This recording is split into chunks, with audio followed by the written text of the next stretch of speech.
Paul Lewandowski, U.S. Army veteran and YouTube host, is joining me now in the studio. Paul, it's a pleasure to have you here in our studio online. Thanks for having me. Always a pleasure. Yes, despite the very heavy blackouts and the problems with electricity because of Russia, there is nothing will be on our way to deliver the truth to the audience, and it will not stop us from our work. So thank you for joining me, and I'm glad I managed it here in the studio.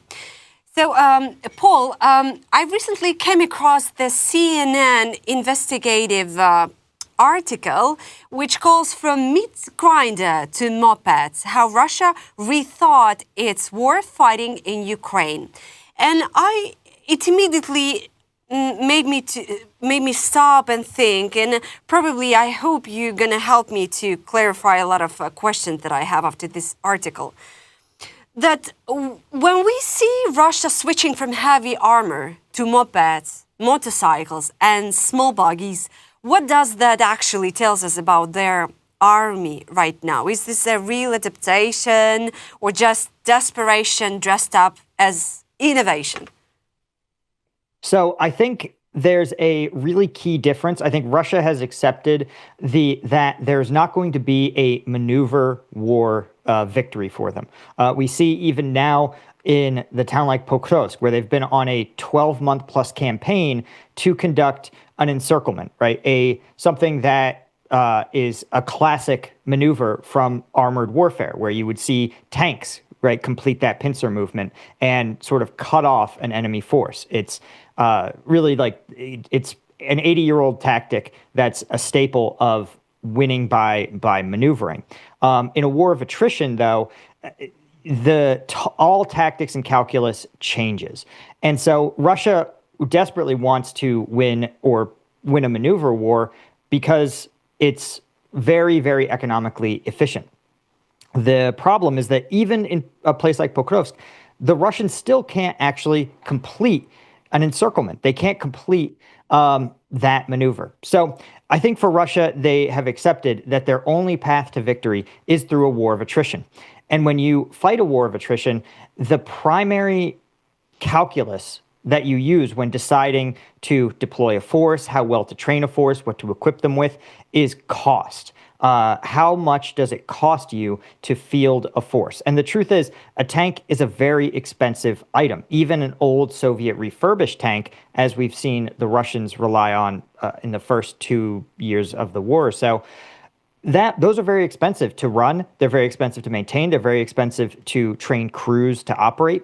And Russia has looked at the math and said it's better served for us to, instead of spending a million USD to refurbish a tank, it's much better for us to take that same million and deploy it in dozens of drones or hundreds of drones, dozens of small motorbikes, quads, training more poorly trained troops.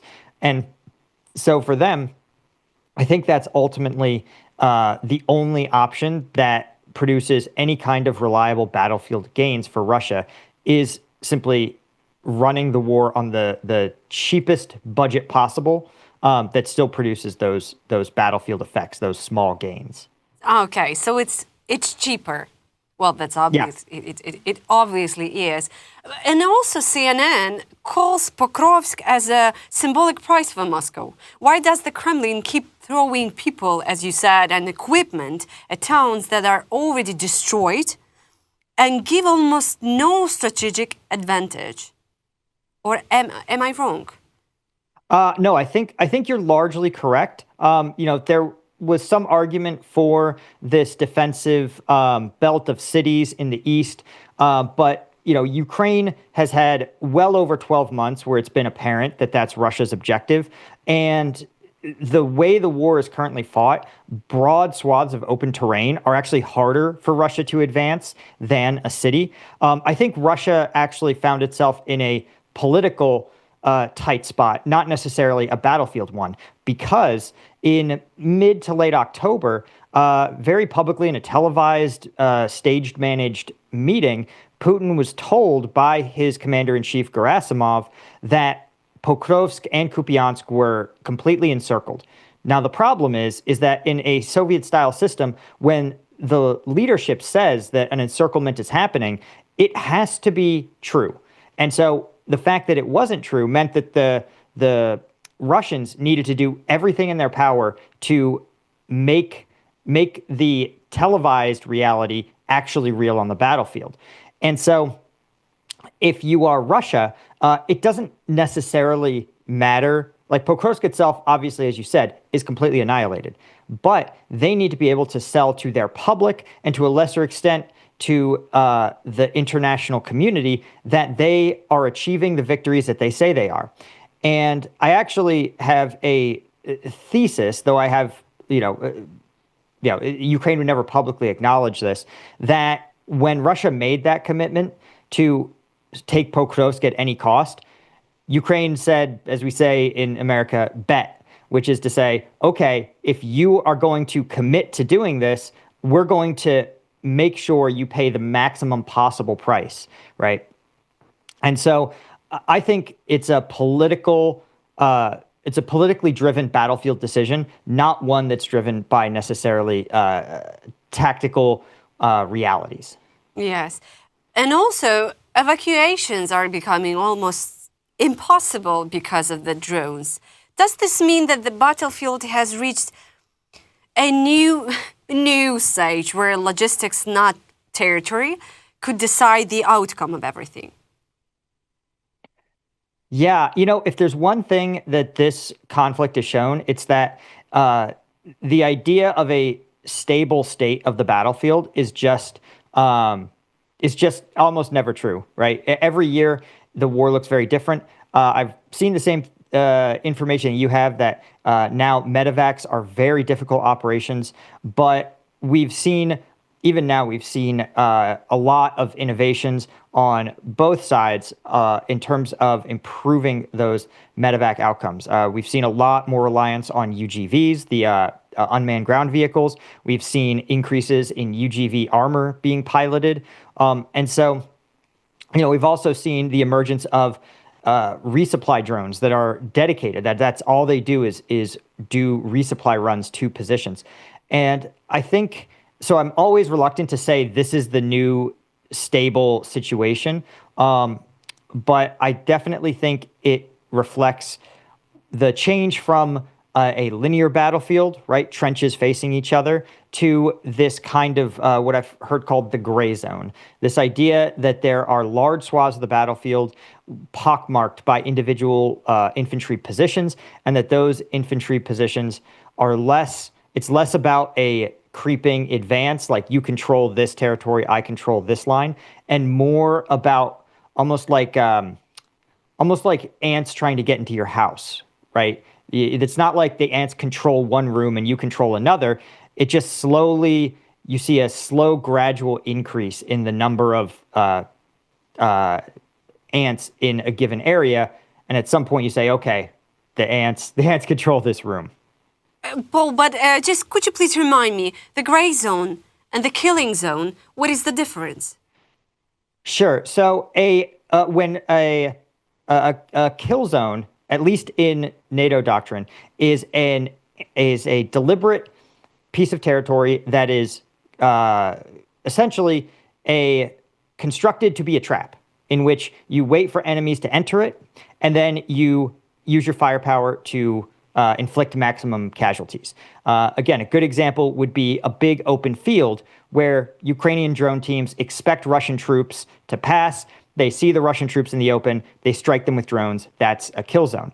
The gray zone seems to be a different sort of battlefield configuration, a concept entirely, in which there is areas in which no side has decisive control, that has an overwhelming number of drones, continually observed by drones, essentially. And infantry exist in tiny bunkers, in tiny concealed positions where they essentially are trying to maintain some sort of foothold in that area, despite kind of the wide presence of drones. And there's large areas in which control is maintained entirely through drones, in which there are no known infantry positions. And so it's called a gray zone I think in part because there's a lot of unknowns within it, right? So an area on a commander's map may say, oh, there's no enemy here, and that could be untrue. They could say, oh, we think there's a lot of enemy here. Well, that could also be untrue, right? It's kind of like a fog of war in which no side really can say decisively that they or the other side has control. Yeah, I've heard about the gray zone when in 2022 Russians were near Kyiv, and somewhere in the suburbs where Irpin and Bucha, there were kind of a gray zone. It's supposed to be, as the military said, but then a lot of people have died from Ukrainian and Russian side on that gray zone. So it just, I just recall that moment. And also, speaking about Pokrovsk, lots of analysts stressing that Pokrovsk is not Bakhmut.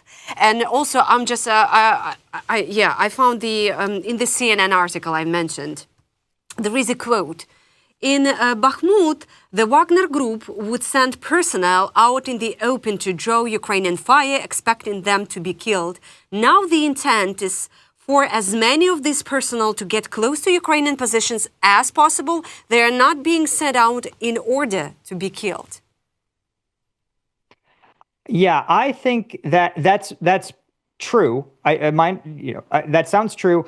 I think the distinction, it's probably a difference without a distinction, because again, if the Wagner Group troops advanced without encountering Ukrainian positions, then they would say, "Oh, we've taken this territory. We've infiltrated this city block or this building," and if these infiltration troops encounter a Ukrainian position, then drones will strike it and eliminate it. And so, again, I think it's a small difference without a meaningful distinction. I have heard that some of these Russian infiltration troops are told, hey, advance to a certain point, and then we want you to dig in, which was sounded like probably not something the Wagner troops were told as explicitly. But again, I think really in terms of the battlefield experience or the actual execution, I think there's no meaningful distinction. I think all that's happened is that those tactics have gotten refined, but they haven't fundamentally changed in character. But Paul, looking at Pokrovsk and Mirnograd today, does it still, from your perspective, make military sense for Ukraine to hold the cities to the last? No. I mean, the short answer is no. There's nothing that I see that necessitates holding this to the last defender. I think I look at more Touretsk as a model for these kind of battles, in which there is a sense that, hey, the Russians are going to advance. We are going to not necessarily try to retake the city, but we are going to make it as costly as humanly possible to do so. And, taking Touretsk was something like an 18-month Russian campaign. You saw when there would be buildings that could be used as effective cover, Ukrainian forces would just flatten them, forcing the Russians to be exposed whenever they advanced. So that, I think, is a better model for fighting in these urban centers. Again, the problem with the gray zone is that no one, and perhaps not even Ukrainian command or Russian command, actually knows how many troops are inside those pockets. Who holds a position, who has or hasn't withdrawn. I think there's a lot of unknowns about sort of what happens inside those pockets, and if this even is a defense to the last man, or if that's even like a viable strategy or a strategy that the Ukrainians are pursuing. So basically, Pokrovsk is more symbolic value to Russia rather than to Ukraine. Yeah, I think that's true. Again, I can't speak to the mindset of the Ukrainian high command, but what I can say is that Russia publicly committed itself to taking Pokrovsk, and so it has to make that true for internal political reasons. But also, Russia is still attacking along the Kupiansk and Zaporizhia directions. If they take in all of Donbass is their big political goal, why are they spreading forces elsewhere? I don't know. Maybe that's a stupid question, but still, I want to know. No, I don't think it's a stupid question at all. I think the Russian objective is less about seizing the physical territory of the Donbass. Certainly, they're very happy to do so, but I think the real objective for them remains the vassalization of the Ukrainian state. And we've seen this in various Russian statements, the latest of which is their sort of peace proposal that is leaking from that they worked with the U.S. on, in which there's a bunch of conditions that have nothing to do with the Donbass. They involve a smaller Ukrainian army. They involve Moscow getting a sort of veto on Ukrainian international agreements to preserve neutrality. These are all things that are really the wars against Ukrainian sovereignty. The goal is for Moscow to have a military, diplomatic, and economic veto power over anything Ukraine does. That's the objective. And so their strategy to do that is to attrit Ukrainian forces through this continual advances. And so, again, I think for them, the failure in Pokrovsk is just the number of casualties they're going to have to take to achieve that. But they're still trying to they have to push Ukrainian troops continually, because otherwise, if both sides pivot to a defensive posture, Ukraine will continue to reinforce its troops, rotate its troops, strengthen its lines, and it's just something that Russia just can't afford to have that happen really anywhere. Yeah, speaking about casualties, Ukraine says Russia is losing almost 30,000 troops a month killed and wounded. So you're watching this full-scale invasion for 4 years and maybe this war for more than 10 years. How long can Moscow sustain these losses? Is there any manpower really endless? I mean, there is no endless manpower. And I think it's less about endless manpower because, Putin could, in theory, activate his reserves, conduct a large-scale mobilization, as he briefly attempted to do early in the war. But that was so unpopular, even among his base, that despite not being a democracy, he still had to back off of it, right? You can still, even a dictator can become so unpopular with his people that he has to answer to them. And so I think there's some signs that the Kremlin recruitment pipeline is cracking because their protocol has been to offer exorbitant salaries to oftentimes poor rural Russian men, oftentimes older Russian men with very limited job prospects, bring them in, train them briefly, and then send them into the fight in these high-risk, high-attrition roles like infiltration, assault. And, we've seen in some regions, Moscow has ramped up its punishments, essentially, to recruiters.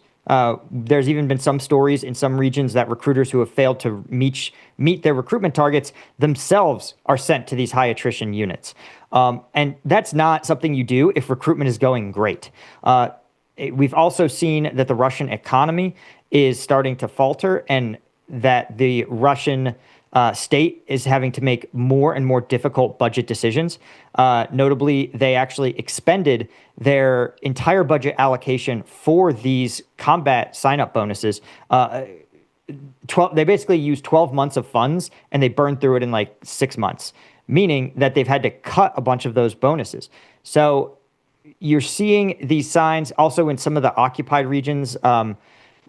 In Luhansk or Donetsk, the Russian government there has indeed activated, done these large scale mobilizations, drafts essentially, and you look at all those pieces of information, you say, okay, this is not a recruitment pipeline that is sustainable, and that's going great for Russia.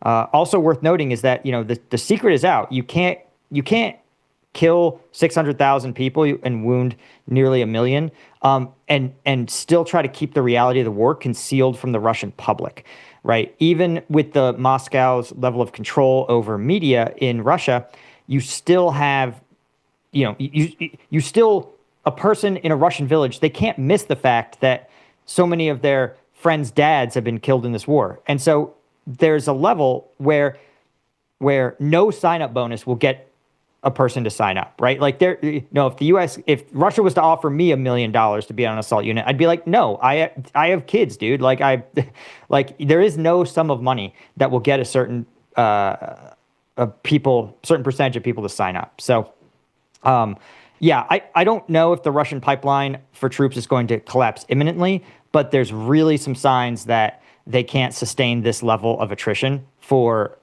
much longer. Yeah, Paul, you mentioned that there is another attempt to create a peace plan for Ukraine, and something is happening between the US and Russia. And yesterday there was a high military representatives coming to Kyiv, meeting with also Ukrainian authorities regarding this secret peace plan, or maybe it's not the secret, but still we know that we cannot trust Russia, and it looks very cruel amid their attack on Ternopil, killing at least 26 people, 3 kids among them, and dozens of people are not answering their phones, so we are assuming they're also dead. So do you think, why is Russia doing that? We have this tradition that every 6 months Russia is trying to deliver the message to the world that they are somehow agree for a ceasefire, that they are in the process. Yeah, I think so. I have a couple of theories.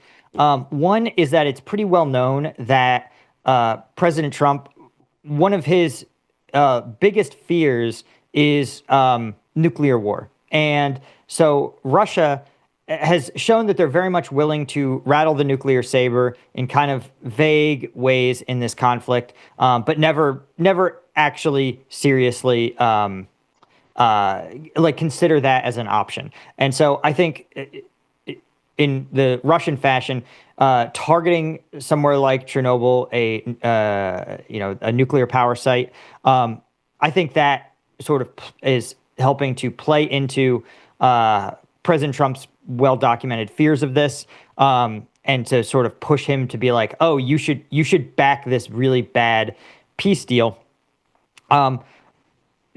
The disconnect between Russian actions and Russian statements continues to awe me. If Russia was serious about peace, then flying drones into Poland and the Baltics, probably not what you would want to do. You probably wouldn't want to violate NATO airspace repeatedly. You probably wouldn't want to have your FSB destroy civilian infrastructure inside of NATO territory. All of these things Russia has done in the last 60 days or so. And so it's really hard to credibly sit there and go, oh, Russia's interested in peace, even as they do everything in their power, essentially, to widen the conflict and pull Europe into it. I never discount the White House's ability to be sort of naive, particularly or willfully blind around Russian intentions. But, as we've talked about, Russia has no qualms about lying in statements, but their actions always betray their real intent. And their actions are pretty clear that they want to continue this war of aggression, and they want to expand it. Again, you don't antagonize NATO countries as they have been doing if they want the war to end. Yes, but at the same time, you said that manpower is not endless. So how can you extend this if you are losing thousands, dozens of thousands on the front line? It's just a mystery to me, to be honest. Maybe in 5 years. Yeah, it's difficult, but Russia also does a lot of projecting of strength. It's worked well for them so far in negotiations, right? By essentially never changing their stance, they've gotten the U.S. to drop major conditions, in, I think it was February or March, the vice president came out and said Ukraine will never be a NATO member, which is a massive concession that Russia was able to extract from the White House in exchange for doing literally nothing. And we've heard directly from President Trump that he feels that Russia is able to continue the war indefinitely. Russia told Ukrainian negotiators that they would fight forever. So that's an important Russian talking point. Again, how long can the Russian government sustain this? How long can they sustain it given their diminishing oil revenues? They can't really take sovereign debt out to fund this war machine. They're raising taxes even as their economy's falling. Again, the actions of Russia are not of a country who is sustaining this war spectacularly. Again, is it going to be, are we 90 days away from economic collapse or Russia running out of people? Probably not. But again, I think we're seeing cracks in the system. We're seeing the pipeline start to dry up. We're definitely seeing the Russian economy falter at a level that we really haven't seen since those first wave of sanctions hit in 2022. Paul, but the imperialistic regimes, dictatorship, it's falling apart the way you're saying. It's cracking, and then it's happening. At least I believe it's going to happen with Russia as well. My final question, the new, relatively new plural system where Europe buys U.S. weapons for Ukraine, and it was presented as an improvement under Trump. Is this actually better from your perspective, military support that existed during the Biden years? Has the type of weapons Ukraine receives changed in a meaningful way? I can't speak to the exact mix of weapons. I think what's been interesting is that I think we're seeing more and more European-made weapons and more European, we'll say, like experimental weapons being deployed. Like what? We're seeing a lot of European-made drones get sent to Ukraine for battlefield testing. We've seen some French air defense systems that have only recently been sort of unveiled, really get their first combat trials in Ukraine. And I think we're seeing more and more of the Europeans slowly shifting to taking over providing some of this higher tech stuff. Right now, the U.S. advantage is primarily in a select handful of very high-tech systems. And mostly, I really think air defenses, Patriots, things that can take out cruise missiles. And so I think you have I think the Ukraine is less dependent on U.S. weapons. I think the whole technically Ukraine buys them first or the Europeans buy them and donate them. I think that's a little bit of a shell game. Again, this White House really likes the idea that they're not losing money on a deal. That's doing really business, right? Yeah. So if that's what they need to do, so be it. Again, the U.S. subsidizes NATO anyway, right? Because our military is part of the defense plan of every other NATO country. So even if we're not literally sending checks, we're still subsidizing these countries that then use their defense budget to purchase our weapons. It's one of those things that is, more of a shell game and more of a performance than it is a real difference. That said, in some ways it's better because sometimes what the U.S. would send, we'd say, okay, well, we're going to send you these set of packages. And Ukraine's never going to say no. But it's much easier for Ukraine to say, listen, here's the quantities and here's the exact systems we need. And here's the things that we can provide ourselves. And we don't need all that much assistance for. Well, yeah, that makes sense. Yeah, to be honest. And I think what I have seen so far, the European countries becoming less and less dependent from the U.S. in terms of, military. It's not, the speed is not fast, it's step by step. But I see that the Great Britain has announced something. They are changing the doctrine. They're just, having these military changes, new production. They're going to have a lot of sites of military production and everything. So, they're just slowly changing their mindset. And yeah, your last point, it's true about that we, we now have a bit different tone with the Washington. We can, afford ourselves to take that tone that, listen, we need this one, but not that one. Yeah, Paul, thank you so much for your time, for all your clarification. It means a lot to me. It means a lot for our audience. And see you next time. Yep. Thanks so much for having me.